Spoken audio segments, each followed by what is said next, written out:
আমাদের ঢাবি কমিটিতে তো অবভিয়াসলি ঢাবির বাইরের কেউ আসবে না। আমরা সংগঠন শান্তিপূর্ণভাবে ঘোষণা করতে চেয়েছি। আমাদের মধ্যে বেশ কয়েকবার আলাপ হয়েছে, আমরা বারবার আলোচনার কথা বলছি যে আমরা আলোচনার দরজা বন্ধ না, আমরা বারবার আলোচনা করতে যাচ্ছি। আমরা বারবার তাদেরকে আহ্বান জানাচ্ছি যে আমরা বসি ভিতরে, আমরা কোথাও বসে আমরা কথা বলি, ঠান্ডা মাথায় যেটা সমাধান করা সম্ভব সেটা কেন ঠান্ডা মাথায় সমাধান করব না। আমরা বারবার ঠান্ডা মাথার কথা বলেছি। আমাদের ঢাবি কমিটি আমাদের ঢাবি কমিটিতে তো অবভিয়াসলি ঢাবির বাইরের কেউ আসবে না। আমাদের ঢাবি কমিটির সিদ্ধান্ত অ্যাটলিস্ট আমাদের ঢাবি স্টুডেন্টদের থাকা উচিত।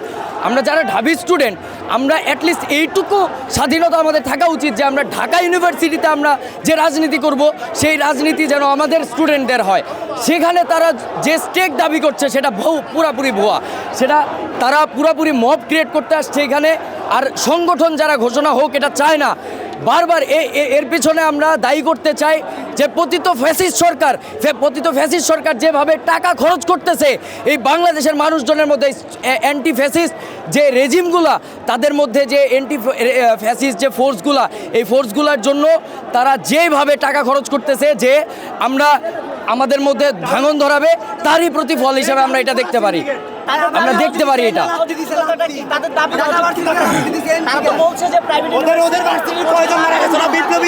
দেখেন, আমরা হচ্ছে আমাদের দাবির যেই কমিটি, সেখানে তো অবশ্যই দাবি স্টুডেন্টরাই থাকবে। আমাদের যেটা বাইরে সেন্ট্রাল যে কমিটি, সেখানে অবশ্যই দাবির বাইরে স্টুডেন্টরা আছে।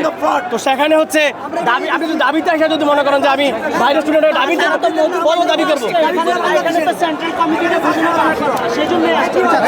আমাদের সেন্ট্রালের যে কমিটি সেখানে যে 4 জন আসতেছে, ঠিক আছে, 4 জন কিন্তু দাবির না, এখানে দাবির বাইরে স্টুডেন্টরাও আছে, ঠিক আছে, দাবির বাইরে স্টুডেন্টরা তো আছে।